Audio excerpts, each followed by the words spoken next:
So just before I share the main point, or a couple of points, then in my preamble, I would say we talk about a new beginning, and there's always this feeling of kind of newness and hopefulness at the beginning of a new year, a new start. But last year, the reality was, for many people, not easy at all, especially if you look at the news every day. I think many people don't look at the news headlines every day because it's quite difficult, and there's a lot of negativity coming and difficult things to deal with. I don't know if you feel that yourself, but I certainly felt that. And a couple of days ago, one of the BBC main correspondents, called John Simpson, he wrote on the BBC website, I don't know if any of you saw it, that he's been covering especially conflict situations for about 40 years. And he felt last year for him was just about the worst year he'd ever experienced, which is quite something for him, somebody of his experience, to say. So it's not easy to keep hope and to dream, but certainly it's important, particularly for our young people, I think, to maintain their idealism and hopefulness. It's so important to encourage our young people to keep that hope and naivety, in a way, in dreaming alive.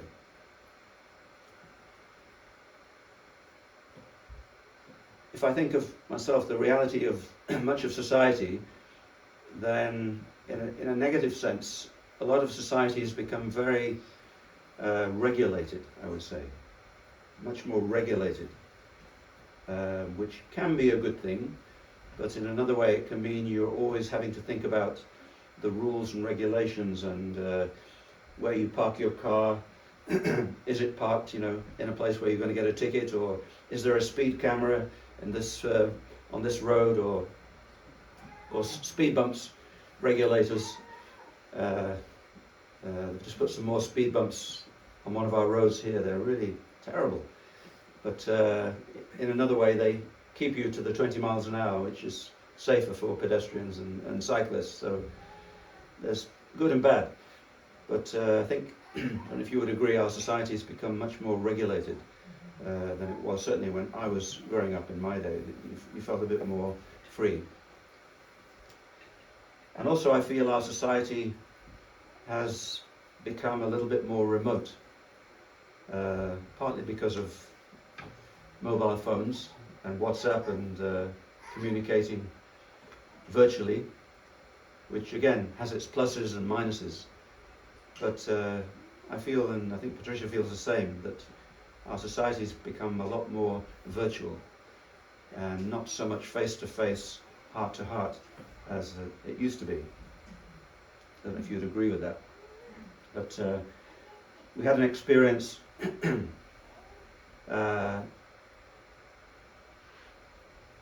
where you might have had this experience yourself. Something happened. We'd ordered some calendars and diaries that we wanted to share with people for Christmas and the New Year, to give a little something. So we ordered a delivery, and this was the end of November, and it just didn't arrive. So I wanted to call somebody to find out where it was, and I just could not speak to anybody. You go on the internet, I don't know if you had that experience. You want to talk to somebody, and then you go on the phone and you get a menu of 10 different options, none of them which is to speak to somebody. And I just couldn't talk to anybody about it. So we'd ordered these things through the Works. I don't know if you know the shop, the Works, the company. So I went to King's Heath and asked to speak to the manager, and she kindly gave me a number that she said, you ought to be able to talk to somebody on this number. And I could. As soon as I called, I had to wait about 30 minutes, but I managed to speak to a lady, and she was very, very nice and very helpful. And she said, your order was sent out and delivered about 10 days ago. I said, well, we didn't get it. And she said, the only thing I can do, after about 10 minutes of asking other people what she should do, she said, I'll send you a picture. I've got a picture of where it was delivered to. And I thought, well, maybe that's helpful if it was this part of Birmingham. And she sent me a picture. So the boxes of calendars and diaries were delivered, signed for, but not here. So I decided to go up and down the road with this picture, because there's a certain doorway and a plant and a tap, and it took me about 5 minutes to find the doorway. And somebody had received them, signed for them, and they were sitting in their garage. So anyway, I found them, but it took me 2 days to find them. But they wouldn't know what to do either, would they? They didn't know either, mainly because there was no address on the boxes, just the postcode. So anyway, we found them. And just in time for Patricia's peace meeting, to give to all the ladies who came.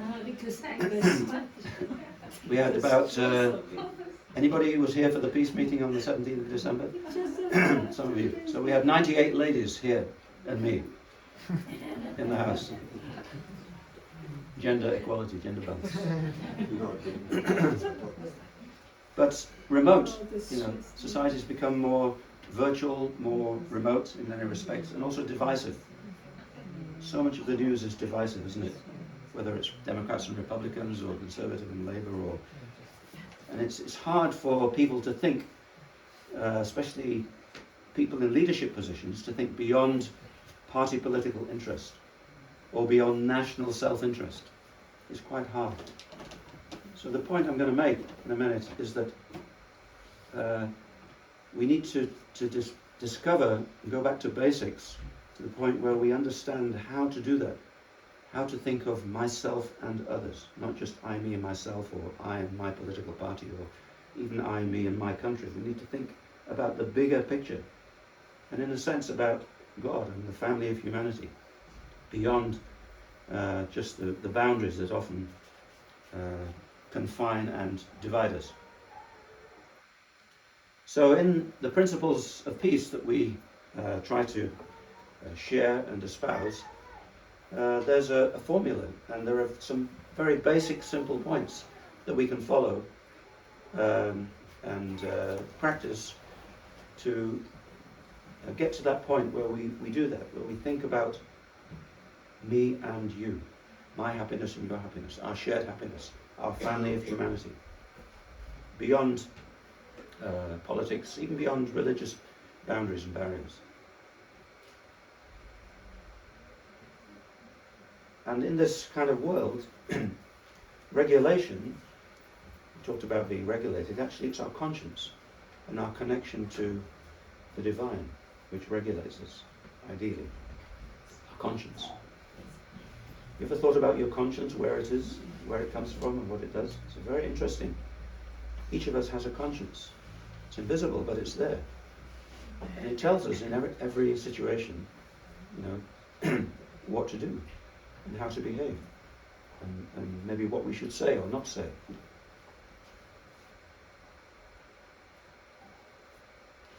And because our conscience is connected to the divine and to the bigger picture, it tries to guide us in that way, how to think and act for the sake of myself and others. It's very simple, but it's an art form, and something, a spiritual practice to listen to and develop our conscience and the way that we respond in any situation, big or small.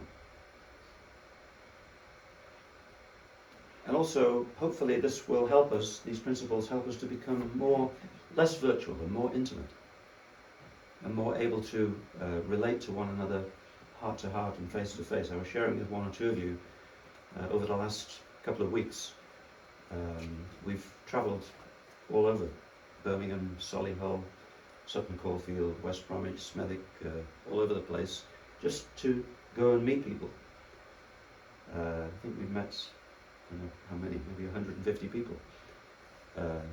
And just to offer a little something, Patricia will give a little something, but to see them face to face and renew acquaintance and just share a couple of words. Sometimes we'll go in and share a cup of tea, but generally just to knock on the door and meet face to face and ask how they are if we haven't seen them for maybe a year. Some people, we haven't seen them since last Christmas. And some of them, they know that we're coming and they have a little something and they give to us And it's so nice just to meet face to face, heart to heart, and to share a few words of hope and encouragement with people. It's so nice to do that. Of course, WhatsApp has its uses, and email had its uses.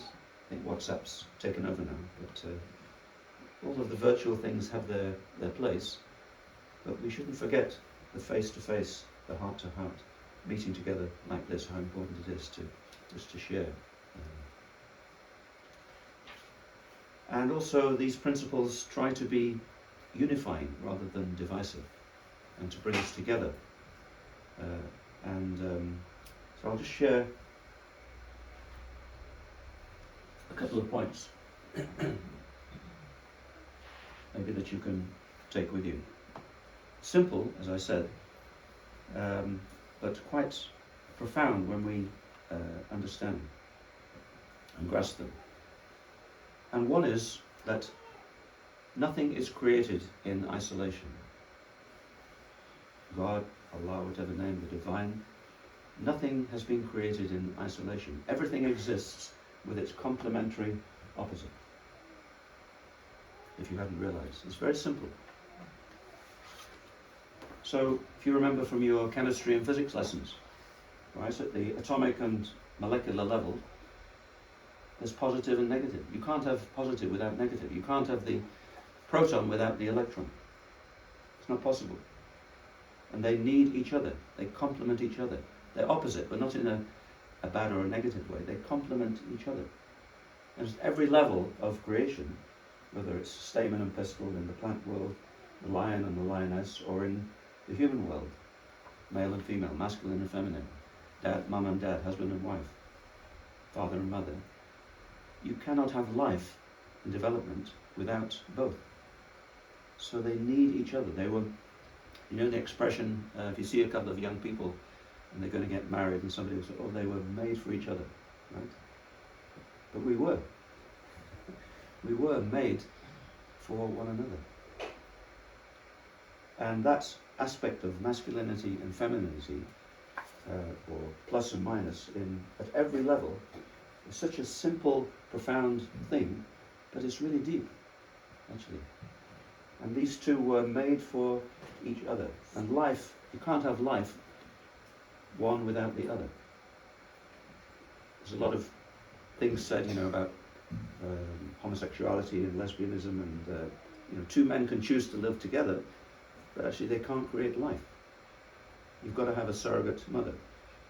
Two ladies can choose to live together, but you can't have life. You need a sperm donor, right? You cannot have life without masculinity and femininity, because they complement each other and give new life.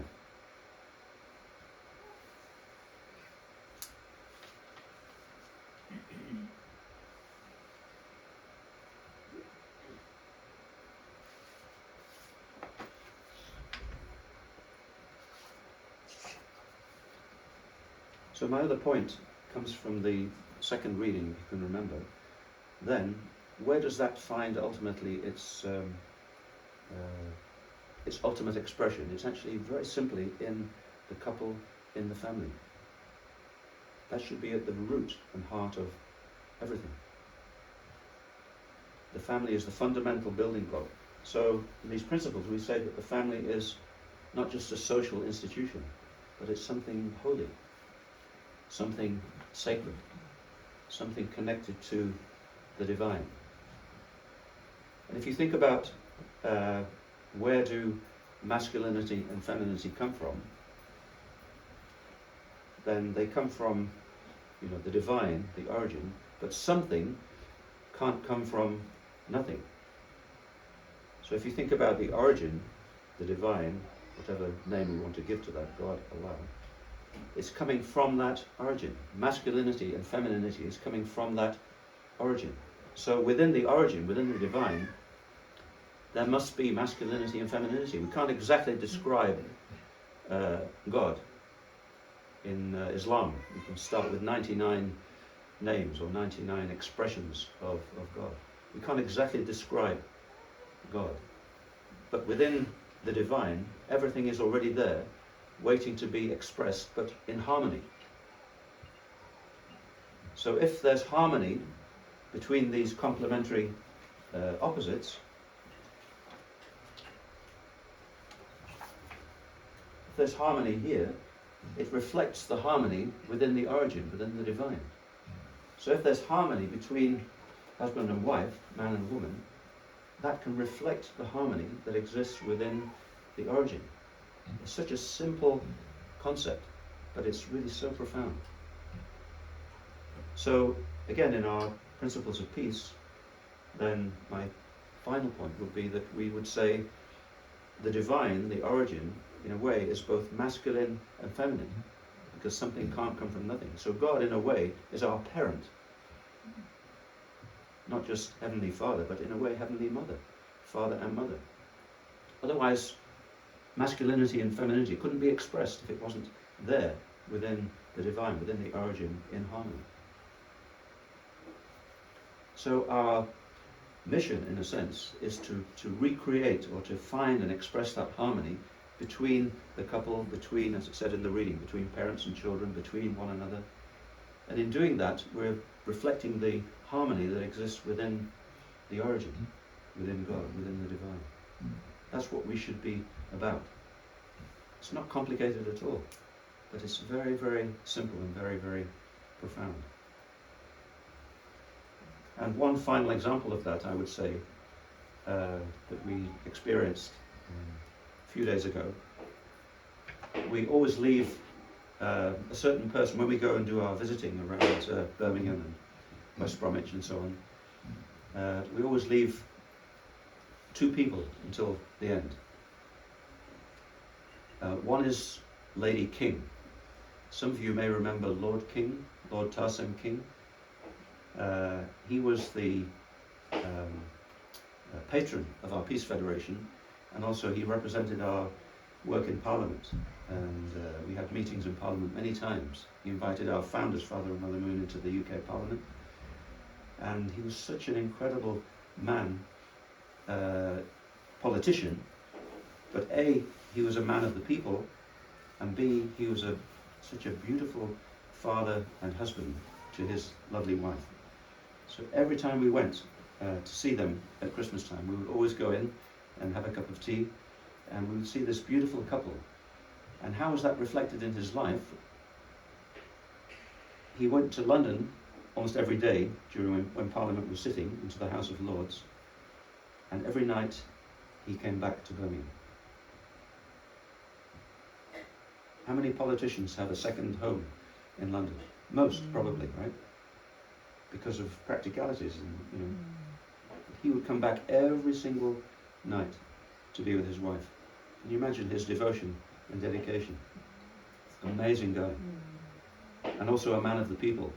When it was his, he passed away in 2013, January, and it was his funeral. We went to his funeral, and Patricia and I went into the house, and I just went into the living room, and all these men sat on the floor. So I sat down on the floor, and I said, "How did you know Lord King?"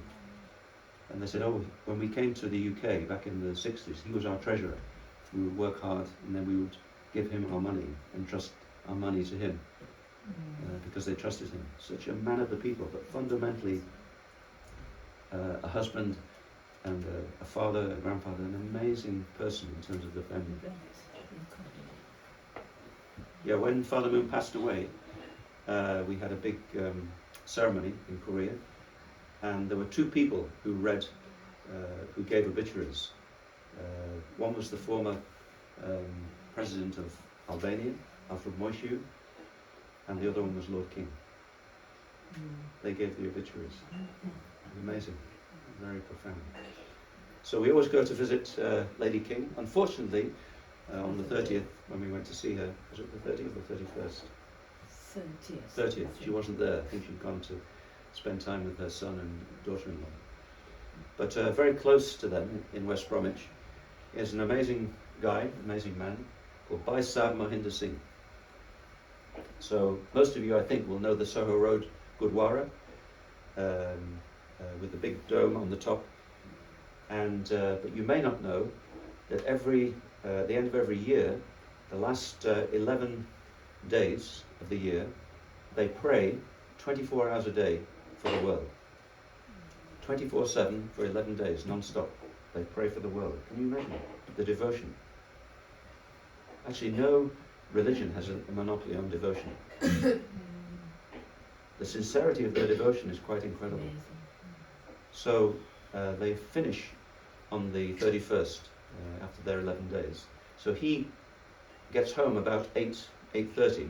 So we have to time it right. So we timed it this time for 8:30. But he gets up and goes to the Gurdwara at 2 o'clock the next morning. He is quite old. Yeah, must be in his 80s now. Yeah. He looks so good. Yeah. But again, the other point is that he's a family man. So anyway, we arrived at his home in West Bromwich, and there were only lights in the 2 bedrooms upstairs. So we hesitantly knocked on the door. And his lovely wife came down, Balde. Yes, come in, come in, come in. They were kind of expecting us.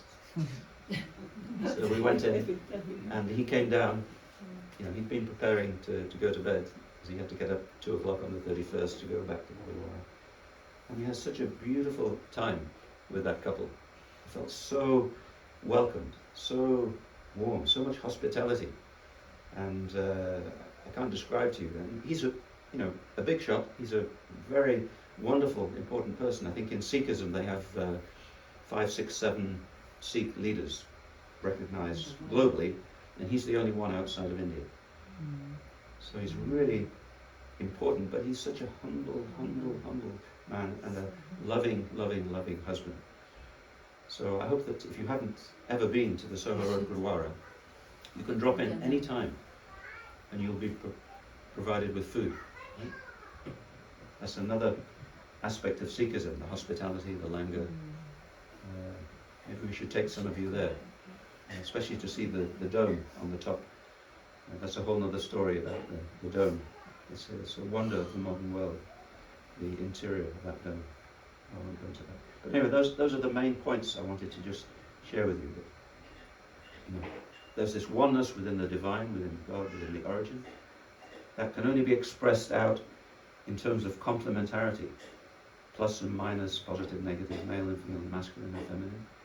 And it can come together ultimately between man and woman, husband and wife in the family. But we need to connect it to the divine, our relationship, and all of our relationships, because that connects us to the bigger picture. Then it's not just I, me and myself, but it's my and your happiness, our shared happiness, our family's happiness, all our children's happiness, our neighborhood's happiness, all the people in our neighborhood. We went to see one Muslim lady. She sometimes comes to the meetings, Tala, and in her tradition in Islam, you should know 40 people this way and 40 people that way on your street, and you should take care of them. Amazing. Interesting. So that sense of the bigger picture from her faith. And then so if we can think about that, and how can we develop this sense of complementarity centered on divine, centered on the divine and the bigger picture in our couple, in our families, with our children, as a community, and really carry that out into the wider world. Then there's hope, I feel. Then there's hope. And we can empower each other in goodness to continue to do that in the year ahead. Thank you.